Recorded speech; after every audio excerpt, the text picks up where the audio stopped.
Hey everyone, Lindsay here from Risolve Studio. Today we're going to be printing a new print for our Risolve Studio Artist Collection. The artwork is by Asahi Nagata. Asahi is a freelance illustrator and graphic designer based in Minneapolis. Her work is strongly influenced by traditional printmaking techniques and often uses a bold vintage color palette. Riso printing her work is an absolute treat as she is a master at using negative space and overprinting together. And this print will be available for purchase. You can find the link in the video description below.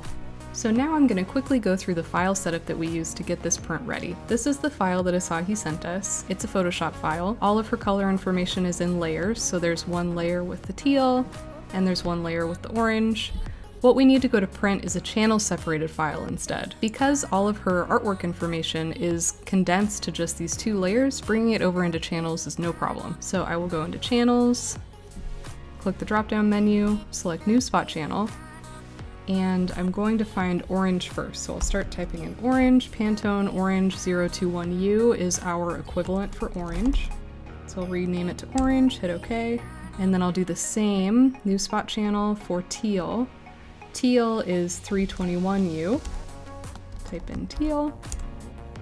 Then I'll go back into layers, and I'm going to select the orange layer first, and I'm going to hit Command A, which is select all. You can also go to select all from the dropdown. Then I'm going to Command C, or edit copy, to copy all of the information, and then go back over to channels, click on the orange channel, and then I'm going to paste it in place. And so that's Command Shift V. Then back to layers, do the same exact thing for the teal, so Command A, Command C, back into channels, and Command Shift V to paste in place. So we have everything on our orange and teal channel. Now I'm going to delete the RGB channels because we don't need them anymore. So go ahead and delete. Okay, so as you can see, this is really washed out. The way to fix that is to select both of your channels. So you can click orange, hold down Shift, click teal, and then go to Image, Adjustments, Curves. So now we want orange to be printing at 100%. This is the darkest area in the print. So we're going to go ahead and just drag this over until it hits the dark area. Another thing that we can do is select this eyedropper, which is to sample an image to set the black point.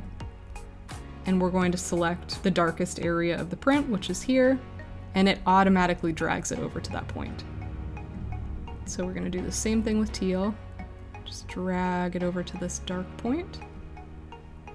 And that's looking right. Let's say we want it lighter. We can just drag down like that to make it lighter, but that's looking correct for what we want to print. So we'll hit OK. And you can see if I turn off one of these channels, this is 100% black. It's going to be printing as dark as it possibly can. So now we'll go ahead and save it. So we'll go to File, Save As, and we'll save it as a Photoshop DCS 2.0 file. This is going to retain all of the spot color information, which is what we need on our end to go to print. Go ahead and hit save. And this is all what we want, so we'll hit OK. If this is the final artwork that you're planning on using to print, you can go ahead and just send us an EPS file. However, if you want to add text or any other elements, then we recommend placing this into InDesign and then saving it out as a PDF from there. A more comprehensive file setup tutorial can be found on our channel and linked in the video description below. But for this print, we're ready to go, so we'll go ahead and get it on press.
Thank you so much for watching. If you liked the video, please hit the like button. If you want to see more, hit subscribe. Hope to see you next time.